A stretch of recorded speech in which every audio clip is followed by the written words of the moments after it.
It's John and Rachel from YaJagoff. It's behind the scenes of this week's YaJagoff podcast. And we are down at Chalk Fest, which is Isabella Street and Federal Street on the north side. Rach, this is your Here's how legit it is. stomping Eileen grounds. is on a walkie-talkie behind us, so you know that we're Right. legit. We are not lying. We're literally here. We have not been to Chalk Fest yet, and I will tell you that I cannot wait to see it all unfold because we've watched everybody setting up. It's amazing. Get down here. Bring your family. It's today and tomorrow. Music, food, chalking, and community. That's all. That's what it's all about. Yeah. And there's lots of parking down here. You can park downtown and walk across a bridge. There's food down here. Burgatory's here with a special burger. And Shorty's is here too. So anyways, this is how we start the podcast. Are you ready? Right. Easy enough. Get the best experience of customer service and maintenance of your Rorick Advantage at the Service Center on West Liberty Avenue. Visit RorickHonda.com for all of your vehicle needs and check out our blog posts, which usually are about driving or parking in Pittsburgh. And now, John, we start the YaJagoff podcast. From the North Shore, formerly known as the North Side, on Isabella Street at Chalk Fest. So this is the YaJagoff podcast, and as you know, we are live at this point, and this is the backstage or behind-the-scenes view that we do every Saturday. We are at Chalk Fest, and we have some cool guests coming up because there are all these people that make these crazy designs on the cement. Well, and it's grown and grown and grown that I did not realize these chalkers go to different places. Like, this is world renowned. It's such a cool thing, and I had no idea. So I love that we get educated. Of course, we've been down to this area before, but we need to be better, in the know as far as the chalking art world. So pretty cool to learn. What we had on the YaJagoff.com blog this week is, first of all, we jagged around on Friday with the People's Gas folks. It was a lighthearted but still serious informative video because yeah. we watched the People's Gas volunteers go to a local cemetery and clean up the branches, clean up the weeds, cut the grass in time for Memorial Day weekend. Yeah, and how important it is to volunteer, to be a part of something, and to really keep in mind those who fought for us and in their memory, and that's what Monday's all about. Yeah. Then we wrote about a bank robbery, Jagoff. The guy robbed Oh my God. 2 banks. And then the same banks 2 weeks in a row. Yeah, here. 2 weeks in a row. Like he escaped from his recovery house or whatever it was, and his temporary housing, and did the same 2 banks, and then in the same clothes hung out at the local eatery where the cops just found him with a bag of money. Can I add into this? I'm going to. I don't know why I'm asking you. So many people will comment that's crazy. What a jagoff. Mad emoji. All this stuff. Our friend Donna. Okay, you.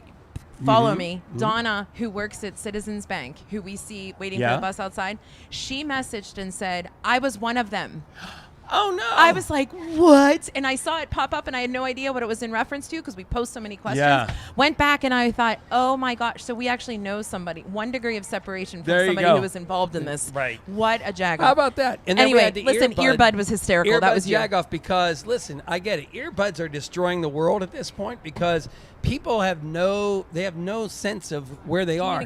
We watched this gentleman walk up to a table full of people, asked very considerately, may I sit down and have one of the seats? They said yes. And he pulled up a chair, proceeded to sit down, put his earbuds in, and started talking on his phone. Hey, how you doing? Whoa, yo. Just really yelling all around, for disturbing like John everybody just at the table. At the nice Reverend Chalk Fest. Yeah. And Rachel wrote our weekly or annual I Love You, Larry for EMS Week. Yeah, go check it out. I've actually been honored with how many people have read it, and basically it's my salute to EMS. EMS Week is ending today, right, John? It is. And so today's, it's the last day you can read it. I'm totally kidding. Read it anytime because it's my ode to EMS workers and the importance that they are. So make sure you listen to them. If you're listening to the podcast for the first time, make sure you download it, subscribe to it. And now we have our first guest. We always save our music guest to the last. But this guest is getting ready to go on a big performance here at Chalk Fest. So Irie Cole, thank you so much for joining us. We appreciate it. Thank you for having me. Yeah. So let's talk a little bit about you. Tell us a little bit of how long you've been DJing. What's been the biggest gig other than the YaJagoff podcast is clearly high on your resume at this point. Very, very, very. This is going on my CV. There you go. We love it. Go ahead. No, start. You go ahead because I have a big question to ask. Yeah, I started DJing in 2015. I was trying to do graphic design work, and it wasn't really working. Freelancing wasn't working either, and so I just picked up DJing off of YouTube, and here I am now. It. Yeah. So what did that? I mean, for fools like me, what did that look like? You just like any other YouTube video. Yeah, you how can. to. There's lots of YouTube tutorials on how to DJ, and if you know, there's some good ones, there's some bad ones, Sure. but eventually you find the right ones, and you can just ask somebody for a gig, and you might get it. So this is cool. Wow. We always ask comedians and musicians about their worst gig. Like comedians, they'll go do like kids' birthday parties and try to perform jokes, and then they graduate. What's the sort of the hell gig you've had? Something, you know, as far as you had to take this on, you knew it was going to make you a few bucks, but you knew you were going to kind of never put Hate that on it. your CV. Yeah, so You don't have to name names. Okay, I did my very first corporate event. Okay. I did it because it was going to pay for a set of speakers that I needed Okay. to keep doing other events. So I did it, but I didn't have the library for it quite yet, and so I was playing like really niche-y house music and Kate Trinata and stuff like that when they were looking more for like Miley Cyrus, Aerosmith, people like that. So it was just bad because they didn't really like the music. You didn't connect. It didn't Yeah. move. I gotcha. It didn't move people. It didn't hit. But, Okay. But I got the money and I have speakers now. So. I was just going to ask, did we get the speakers? Yeah. My question was, and I told you that I went to your website to kind of pull some info to see, you know, what we could chat about beyond.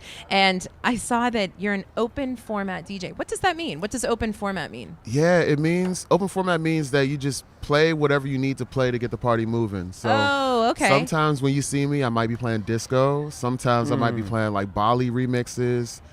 Tomorrow I'll be playing hip hop, R&B, trap music. I just love music, and I'll just throw a song out there, see if it's. So again, you have to read the crowd. Yeah. Okay. Yeah. So do you know ahead of time? It's not like the days of old when you went to a fire hall wedding and people were like, "Can you please play Air Supply?" Like Yeah. it's not that. It's Yeah, depending on the gig, I do like to ask like, what do the people like, Sure. or Yeah. what are you looking for? What's the sound you're looking for? Because the only set I really can't do at this point is like a country set. I just Okay. don't have the library for it. Yeah. But Okay. other than that, I can do just about almost I any feel set. like you could probably YouTube that. You're right. I could look it Yeah. up. There's a lot of playlists out there. That's I'm awesome. intrigued by the science behind Yeah, it. me You know, too. like, do you go and visualize the beats or understand the timing of it so you know what's mixing? Do you mix according to writer or music Yeah. or type of instrument? How do you do that? It goes twofold. Okay. One, I mix for situations, and so let's say you're at a party, you see someone you're really into, you want to talk to them. I want to play the music that accompanies you walking up to that person. Oh my god. And so, and that creates like an emotional connection with the crowd. So like, Yeah. maybe I'm playing something for you to rage. Like in this Sure. moment, we're going to jump up and down. We're going to rage. Sometimes in some moments, it's for you to shake some. And Sure. so like, all right now, but then in other moments, hey, go talk to that person you like. I This love is the it. You're the, music like, that puppet hypes you up. master. Yeah. Yeah. So, Wow. Now, do you That's try such a to good go way of out putting and it. find a leader? You look around, you see who's maybe drunk or just a little bit, active, and go, I need that person out in the middle of the floor because they're the queen bee of the Yeah. entertainment, right? Yeah. Is that what you yeah. do? Yeah. You look for the energetic people that group or that person that just like lights up the room. You play music for them, the whole room follows. Yeah. So that's the science. That- See, yeah, you that'll do learned. it too, yeah. And I'm not kidding. Is that what you learned from the YouTube also, or was it just the how-to from the music perspective? That came years later. Okay. When I- Experience. Okay. That's experience. And that was like when I started looking at DJing as a performance and not just going out to party. But when I first started, I was just trying to learn all the technical skills. Sure. Like the mixing techniques and how to blend things right, when to stop a song, don't let it play too long, stuff like that. That's what YouTube did for me. Okay. Yeah. So Wow, it's that way is different, cool. obviously, than the old days when they really were mixing records, right? Scratching them and things Yeah. like that. But now they're turntables, but you're really using digital music. But is the feel the same? Because I see it looks like the equipment's the same to get the same techniques. Yeah. Right? Is that what's happening It is. there? So what I use, it's called control vinyl. So the vinyl sends a signal to your computer based on your wiring, and then you can control the songs from your computer as if they were actual records. Okay. So You do the same thing. It works the same way, but you have a little bit more capabilities. It's almost supercharged. That's pretty Where wild. are other places? I know we talked about you were at the Brillo Box. Where else? Where else can we find? I DJ at Umami, the Japanese restaurant, every other Friday. Trace Brewing. Yep. And you can catch me at Thunderbird sometimes, too. And you just told us about an event in September that we're going to have to check out. Tracy, if you're listening, we need to know about this event, September 18th, right? At Trace? September 18th at Trace. We're doing our Slappers and Bangers. That's hip-hop, R&B, and trap music, 8th anniversary block party. And so we've been doing that party for 8 years, and it's been so much fun, and people come through and love it, and so we're excited to do it again. Are you still graphic designing, or did you kind of drop it completely? I do it for myself. Asking for a friend. Oh, yeah. Yeah, I do it for myself. Like, I design my own flyers, and my logo I designed and stuff like that. And so, so not so much for hire, but more for as a means to get the word out about what I'm working on. So that means we can ask you to do something for free? Totally kidding. That was why I started DJing. I'm totally kidding. What is the DJ community like here in Pittsburgh? We always talk to comedians about they go to open mics, they all hang out, musicians do similar things. What's the DJ community like? Everybody gets along? And kind of supports each other? You don't get along with everybody, but it's like a co-working situation. Yeah. You're at work with somebody, and a lot of people, I have a lot of really good colleagues that I love to see, and when I have a night off, I go and make sure I see them DJ, and it's basically like that. At any one of my parties, you can see other DJs come through and show love, and I do the same thing for them. And then there's a competitive aspect to the community. We have a couple battles, Crash the Decks, which is you pair a DJ and a drummer, and they compete against other DJ and drummer duos. Oh, wow. And it's a competition, and they crown a winner. It's such a cool competition. And you have battle gories. There was a Heineken battle. Red Bull used to be here a couple years, early 2010s. So it's very communal, but it's also pretty competitive. I love it. And there are techniques you learn from each other? Are you kind of almost copyright, I guess is the wrong word. Look, I stole a song from my friend last night. So that is so funny. I told her, I said, that's a great song. You're going to have to send that to me. So, yeah. That's so great. Some DJs don't like sharing music, but I don't mind sharing. If you hear a song that you like off of me, I'll share it. Yeah. Because we all play music differently. I'll present it to you differently than another DJ would. Sure. Okay. So, yeah. Awesome. Man. Where can everybody find you and follow you before we ask you our question of the day? Yeah. You can find me on Instagram and Facebook. It's facebook.com/the ARIECOLE, the Ari Cole. And then on Instagram, it's at the Ari Cole, but THEARIE_Cole. Don't you love the underscore? Yeah. Don't you love Someone it? had my name, so I had to do it that way. How about that? Yeah. See, that's where we're lucky. Nobody else is YaJagoff. Yeah, right. Question of the day. Here we are at Chalk Fest. Have you been here before? Not before, but I got to take a look this morning. Pretty cool, right? I love the way it's all set up. When you are drawing, because listen, I have to go back. I'm a stick figure kind of person. What do you start with when you draw the stick figure? That's a good question. Thanks. Oh, right? That's a good question. I'll start with the head. Okay, me too. Okay. Yeah, I'm a circle person. Yeah, all right. yeah. You do the circle and then you map out where the head is gonna go or what direction it's gonna face. Oh, Ari, mine's literally a circle and then a line and then a line on a line. That's fine. That's where I was going, bro. Hey, as long as you get there. As long as you get there. Right. That's right. Ari, Cole, thank you so much for joining us Thanks on for YaJagoff. having me. We appreciate it. We have to go set up right now, right? Oh, yeah. So that means that you can get down here to Chalk Fest because Ari's going to be playing. You can come down and dance and hang out. So we appreciate you hanging out Thanks with us. for having me. Yeah, appreciate it. Thank you so much. Yeah, thank you so Thank much. you. Take care. All right, and so you'll be listening to Ari's music in between each of the guests who we talked to today. In the meantime, I go way back, believe it or not. I love whenever I can chat with somebody who I know. I look up their bio info on websites and Facebook and LinkedIn and all that good stuff. And I kept saying, why does Matt Galuzzo sound so familiar? Well, the reason is when I worked at Markowitz Communications in 2015, 2016, there was a thing called the Cookie Tour in Lawrenceville that people didn't know a lot about, right? Back then. Now it's like the thing you do. You add it to your holiday list of things to do and conquer. Matt was one of the folks who, was it were you the originator, Matt, or were you there to kind of like push it through? Yeah, we were the steward of the I the love event. Stewart. Great word. Yeah, and it's it's one of those signature neighborhood events. Yes. That it really kicks off the holiday season. Yeah. So what a small world. 6 Degrees of YaJagoff. Yeah. Matt is here. So now, Matt, you are representing River Life. How long have you been with River Life, and what do you do there? Well, first of all, great to be with you. Thank you. Yeah, so I am the president and CEO with Look River at Life. that. We are an organization that works to create, activate, and celebrate Pittsburgh's riverfronts for visitors to our region, for residents.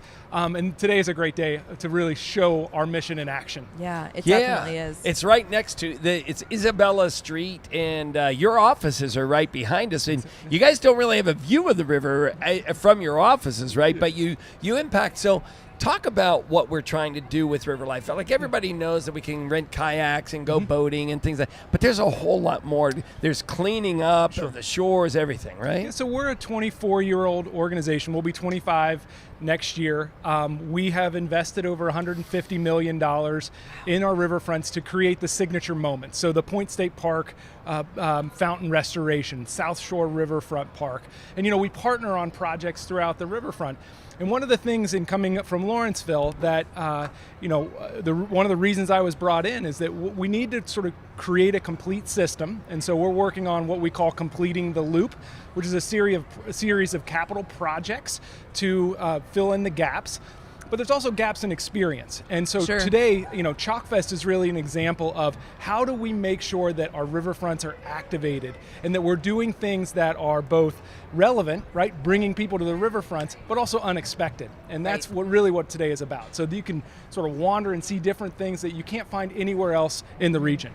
Yeah. We talk about that a lot. We joke about how Pittsburghers, we say the word used to be. Like it's used to be, but we're used to be. Yeah. And so Pittsburgh used to be a coal town. No one would have ever believed that we would become this foodie town, this town known for, our richness in healthcare and education. And now the fact that we can even say, our rivers. People are wanting to go to the rivers, and they're wanting to the river and see, what's happening. Like John said, it's great that there's kayaking, but there's life and there's community support. Talk about how that has sort of evolved over the last couple of years and how River Life is a part of that community aspect. Yeah, so I'll mention, we're a 25-year organization. Yeah. And who knew that? Like, I did not realize. You guys have done such a good job of moving it forward in the most recent years. But the idea that the riverfronts can be a front door, the town square, right, is a relatively new concept, right? Sure. Rivers were things that you avoided. They were the back end, right, of the region. And so it's relatively recent that we've pivoted and said, no, these are shared spaces. We all should enjoy these spaces. And so, that's really been our message over time. But it really started with a boat tour in 1999, and the great David McCullough, for which the 16th Street Bridge is named, recently passed away. Really challenged community leaders, the philanthropic community, the business community, to make this a place where you want to bring the people you love. And that really served as our flashpoint for, that's our vision. And so we developed an original vision around sort of that shared responsibility. And my job is really to deliver on the promise of that. And so our team, we have a fantastic team. We have great partners like Revive Marketing who can help us do an event like this. And for us, it is really about doing more and better for our riverfronts. Matt, I apologize that I don't know the answer to this question. Are you originally from Pittsburgh? I'm not. So it's okay. We accept them, John. I love the fact, but I'm so in awe of how you're so ingrained in the community. You did the cookie tour, as Rachel explained at the beginning. Now you do this, like you genuinely love this place and want to see it go forward. So how did that enchantment come along for you? So my wife is originally from Pittsburgh, and we traveled around. You needed some kind of connection, Matt. We traveled around the Midwest, lived in Cincinnati, lived in Louisville, Kentucky, Dayton, Ohio, and when it was time to really sort of settle down, we decided on Pittsburgh. I had the fortunate happenstance of going to graduate school at the University of Pittsburgh. Okay. And we had a field placement in a river town, Hazelwood, a river Okay. neighborhood. Which was my first taste of community work. And really, to say I've dedicated my entire career to Pittsburgh and its neighborhoods is totally true. I've worked in Hazelwood, I've worked in the East End and Garfield Friendship, and most recently for about a decade in in Lawrenceville. And while I was in Lawrenceville, we worked really hand in glove with River Life on planning for the riverfronts. And when this opportunity became available, my argument was there is a vacuum without an organization that serves as the steward of that vision. Right. And so coming over here was a no-brainer. It really was. Yeah. It really was, And kudos to you, because I think what John's trying to say too is a lot of times when we interview people who are from Pittsburgh, it's assumed I'm from here. This is how I want to kind of carry on. So to see someone who wasn't originally from here but made not just a home here but an impact is really, it's appreciated from people like us. Yeah, and I'll jump on what she's saying because Jeremy from PDP, Jeremy is the same thing. We hear how he came here thinking this was going to be a stop along the way, and then just totally loved the place. Yeah. And we who have never moved away from here find that fascinating. Well, I'll say this: Pittsburgh has been very, very good to me, very good to my family, and it has been a place. It's a place where you can access, right? You can, right? Like I was able to grab a couple rings along the way and be supported by a community that, wanted my talents, whatever. But that part of it, I think Pittsburgh is accessible. And if you want to do good work, if you want to work in the nonprofit sector, it is a place where you can do that. And for me, it, I think has sort of, paid dividends for sure. Yeah. Going forward, what's the biggest challenge right now? I mean, I'm sure money is one thing, but what's the biggest challenge as far as River Life at this point?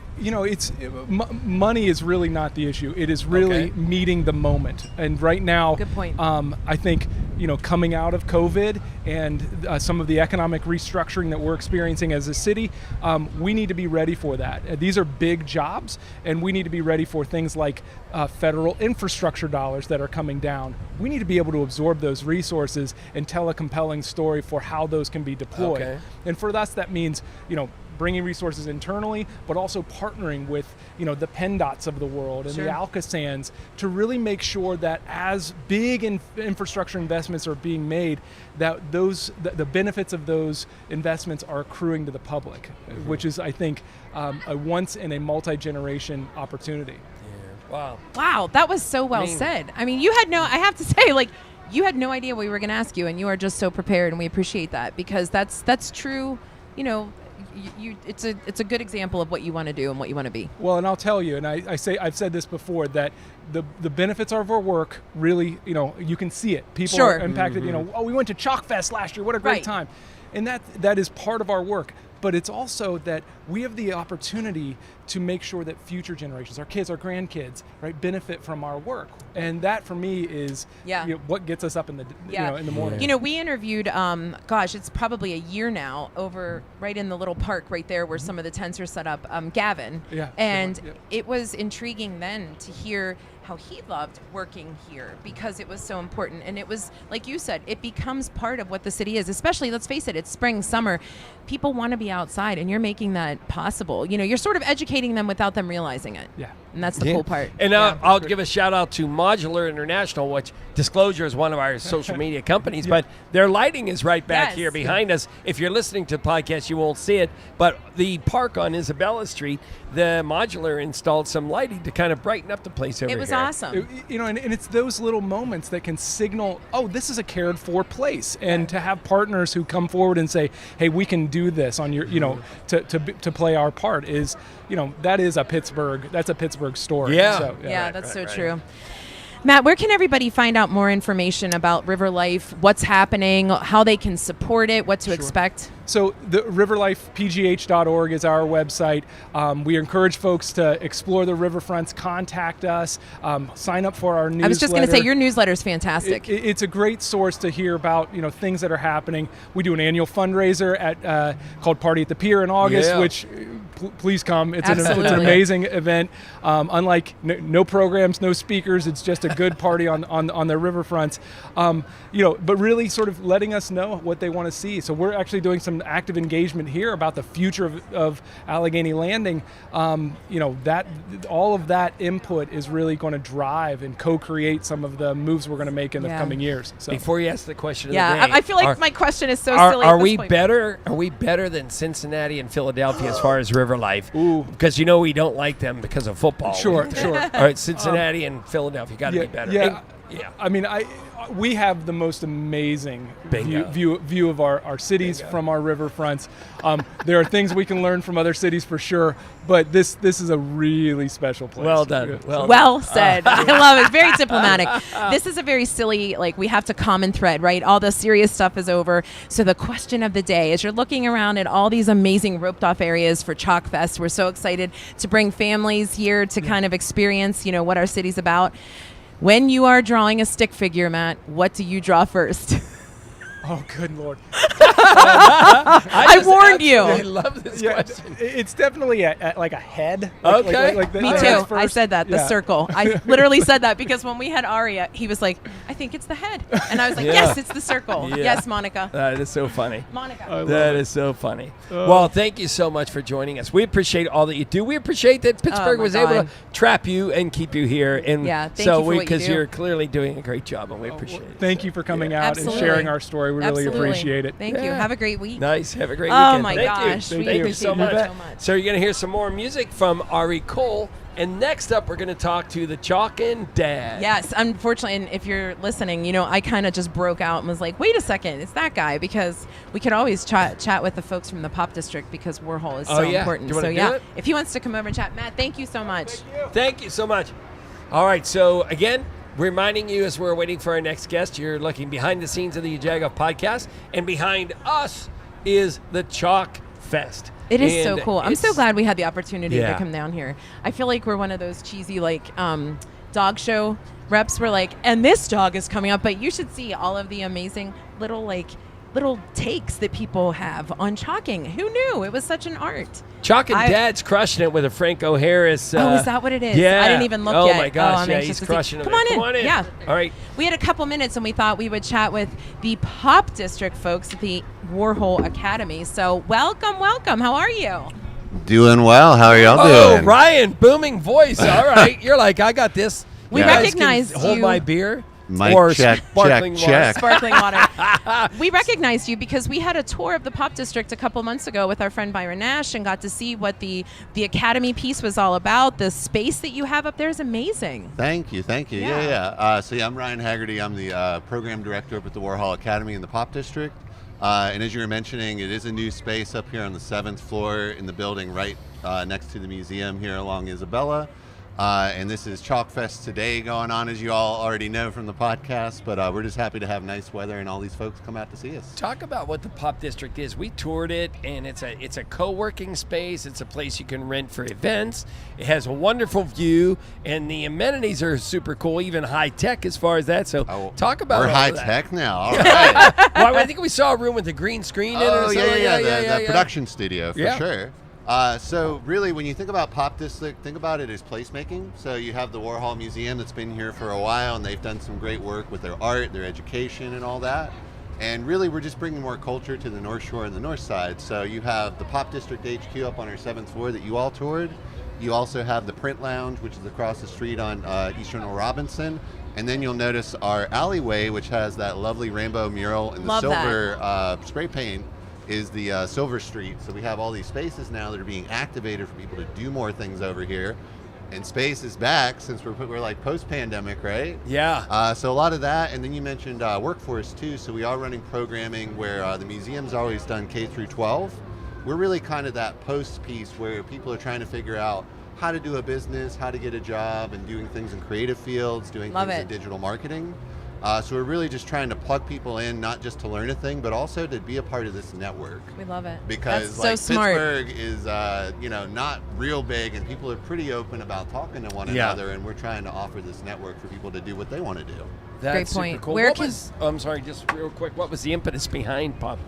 A lot of it was really just thinking about visitors come to the Warhol Museum, but a lot of visitors are coming from out of town. There's less locals that really go, and everybody comes up to you with a guilty conscience. I don't know if it's all these Northern Catholics or what it is, but I think we just want to give people that live here more things to do and benefit from being all, you see the development happening along the North Shore. We're one part of that, but we want to be able to have that local connection for people to feel like this is something for them and that they can benefit from and contribute to. I love the fact that you state that it's, a K through 12 plus, because that's so important to encompass everybody here. So where can everybody find out more information? Absolutely. You can go on the popdistrict.org. We also have a really nice link tree that I like to use a lot because I can get right to what I want to find. Yes, that has saved my life. But yeah, check us out on popdistrict.org. We're also on LinkedIn. You can find us on the Instagram. You might see Matt Thornton, our director of marketing, running around with a drone here today. So stop by and say hello. We love it. Thanks for joining us. Yeah, appreciate y'all. Nice. All right. Am I passing the hot mic? Yes, you are. It's the hot mic. There's one over there. He has his own. Yeah. Yeah, thank you. Thank you very much. Thank you. Our pleasure. All right, coming in from music. Hey, Don, how are you? Coming in from music, we have the Chalkin' Dad, Eric. Bum, bum, bum. Hey, how's everybody doing today? Your first time actually on the podcast, I think, because we've had you on some videos in the past, but this is like the real reveal of the Chalkin' Dad. I'm super excited to be here and super excited to be on the podcast. Thank you for having me. We love your story. You are the epitome of Pittsburgh. I'm not just saying that. It's the whole, what do you kind of moonlight as, right? But in your case, it really gives back to the community. So you have a real job, as we say, real, right? Right. And you go to work every day, you come home, and this is what you do. You want to sort of share your talent of chalking with everyone. Is that sort of the easiest way to say it? No, that's absolutely correct. So that's really how it began, was sort of as a stress reliever after my real day job. I work for Giant Eagle. I do financial planning and budgeting. And I don't know, about 10 years ago, 12 years ago, after work, it became an exciting thing to come home and do with the kids. My daughter, when she was little, she's here today. She's 20 years old. She's actually chalking and doing her own piece. Yeah. When she was little, wanted princesses and things in the driveway, and it was a nice stress relief, and one thing led to another, and here we are 15 years later, and we've got 25 artists in from all around the country creating some absolutely amazing chalk art today at the festival. Let's describe what Eric looks like right now. For those that are listening, right, I was going to say, hands are our totally microphones black will from tell you. chalking, and his knees are dirty, but we watched you crawl around on the ground. I'm sure you do none of that at Giant Eagle as far as just crawling around on the ground. It's Excel spreadsheets all week long. It's a lot more tactile. Were you an artist as a kid, or you just practiced because of the peer pressure of your daughter? It was peer pressure of I think she was four. She was 4, and her little sister was 1 at the time, and it was peer pressure. No, I tell people the last art class I took was my freshman year of high school. I drew as a kid. I had my own little characters, and then got away from it, and 10, 15 years later, got back into it. Started with the requests in the driveway, and now it's something that we're able to bring to Pittsburgh, and it's a hobby/side gig that's taken me all around the world actually now to do chalk art.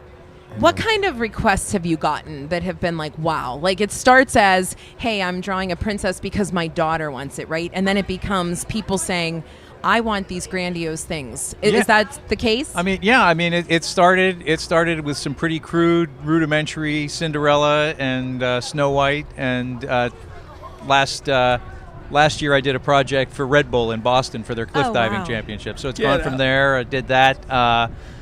I got to go to the Australia Zoo last year and chalk Steve Irwin for Steve Irwin Day. So it started all in my driveway in North Huntington, and now it's taken me around the world. How many of there are you at your level? I realize there are different levels. We could say thousands, but at your level, how many? I'm sure there has to be a pretty good tight network of people. Yeah, I would say it's hard to give like a full census of how many people, but across the country, there's probably a pool of several hundred. Okay. Kind of semi-professional, professional chalk artists to do this kind of thing on the weekend, and then there's thousands, if not millions, of amateurs and kids in their driveway who wind up growing into adults who like to play with chalk. Or John, who makes hopscotch. There you go. Well, I love the fact, this is how I look at it. At 47 and looking at my own children, I think we've gotten away from that art of just connecting with kids in that way, right? And because there's so many unique things in our cities now that we can take our children to. The fact that it started so simplistically with you in your driveway with your kids and has become this, look at this community feel that it's brought. It sort of takes you back, right? Right. Absolutely. I mean, it's the thing I hear at Chalk Festival all the time. I hear people say, I can't even draw a stick figure. Right. And I want to show them pictures from 15 or 20 years ago. I'm like, you can learn to do this. It's all about the amount of effort. Well, I was going to say, have you noticed yourself getting better since I mean, it's matured to the point now where I can do large 3D pieces like Franco Harris or the Campbell soup can that we have here today. And, it's just lots and lots of practice over the years. Well, and also watching and learning from some of these artists here today are absolutely incredible, and they do amazing work and they have amazing clients. We've got one artist here who every year chalks the amazing 3D pieces at the Festival of the Arts at Epcot, so we're lucky to have Nate Baranowski. We have other artists. Joel Yao's in from San Francisco. He's traveled the world. He's done festivals like this in France and across Spain and Italy before. So we've got an amazing group of artists here. We talked earlier in the podcast to Ari Cole, the DJ. How do the DJs get together and network and sort of co-write or plan out like a little copywritten patented move or something like that? Do you guys do that as well? Do you share techniques? Oh, yeah. We share techniques. We share insights on jobs or festivals like this that, kind of once you get in the circuit, you wind up getting invited to other events and things. So it's very, very much networking and being around What's other behind artists. the scenes of the chalking people? When you get your artwork done, do you stand back and look at it? Do you all go have a beer somewhere? I was going to say beer is behind the scenes Send beer. late nights and lots of and yoga or stretching, I'd have to think, because I'm literally watching you all. Lots of Advil, yeah. Wow, it is so impressive, and I appreciate from a parent perspective what you've brought. Just to Pittsburgh. We claim Pittsburghers like crazy, so now we're like, oh, Chalking Dad, he's ours. That's right. Sorry That's for right. you. No, it's been great to, this is our second year with the festival, and it's fantastic because I travel around the country doing these things, and no matter where I am, there's always a Pittsburgh connection, or if I have a name placard that says I'm from Pittsburgh, I start talking to people, especially in Florida when I'm down there. I used to live in Pittsburgh. So it's great to be able to do this in Pittsburgh and bring the art to the Steel City. And Eric, is there a request that you've gotten that you've said, I just can't do it? Like, I started to ask that. Like, I feel like you're the guy that's like, I'll accept that and let me kind of do my best to make that happen. But I don't know. I try to fulfill things. I can't say that there's anything. I try to steer clear of super political stuff. I get sometimes that Chalking Dad's apolitical, but So we shouldn't ask you about who you voted for or when you were in church last. Right, exactly, exactly. So no, I mean there's projects really run the gamut. So it's sure, and fantastic. it's your perception, right? Yep. I love this. Yeah, it's so. I mean, again, as Rachel said, it's just cool that you go around representing Pittsburghers, and super cool that this happens here. You're here. You're ours. Were you part of bringing some of these people here? Did Eileen and Jack sort of say, "Oh, do you know so and so? Do you know the top five?" Yeah, that kind of fell on me to find the artists and bring them. And a lot of these, I think. We have most of our artists are returning from last year, and we have a few new artists. This year, we're also lucky. We've got a couple of other local artists. We have Alina Molinaro, who grew up in the North Hills, and we have Patrick McDonough from Monroeville. So we've got some more local artists participating this year as well, which is fantastic. Nice. Thank you so much for your time. Where can everybody find you and follow you for more? Sure. So you can find me on all social media at The Chalking Dad, or you can find my website, www.thechalkingdad.com. Okay, I'm embarrassed for our question of the day to ask you, but we always do a question of the day that sort of, weaves a theme into everybody who we've interviewed. And John looked at me because you said something. It. Yeah. Okay. I am a horrible artist, and you'll say everybody's an artist. I'm a horrible artist. I'm creative, but I'm not an artist.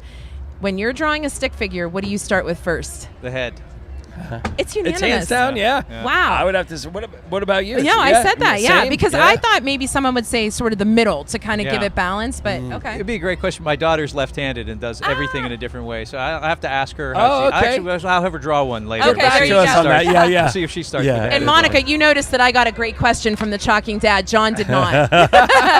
Eric, thank you so much for your Thanks, time. guys. We appreciate you. Good luck today. Yeah, thanks. Yep. As we end this, reminding you that get down to Chalk Fest today on the North Shore. I'm sure that things will still be around tonight or tomorrow if you want to come down, but today's when you can get food and drinks and meet all of the artists. So we appreciate everybody that was on the podcast. And a huge shout out to Jack and Eileen from Revive Marketing. Honestly, as I'm sitting here listening to the different guests, I think about they are so innovative. They really have their finger on the pulse of what Pittsburgh exemplifies. I mean, they're behind Pierogi Fest. We know that that's on hold for this year because of other situations. But basically, who who would have thought to celebrate our staple food than pierogies and chalking? I mean, it's such a rare art form, and the fact that we can embrace that, kudos to them for recognizing these kinds of things. Yeah.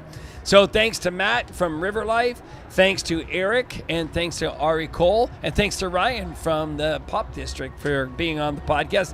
Thanks to Monica and Tracy for always making us look good or sound good at this point. We sound tall and thin. And thanks to Rorick Honda because, I just had it here. Get the best experience of customer service and maintenance of your Rorick Advantage at the Service Center on West Liberty Avenue. Visit RorickHonda.com for all of your vehicle needs and check out their blog posts, which usually are about driving or parking in Pittsburgh. And also, before you dig into your chalk, did you know that Pennsylvania... There you go. You need that one. There you go. Ready? Ready.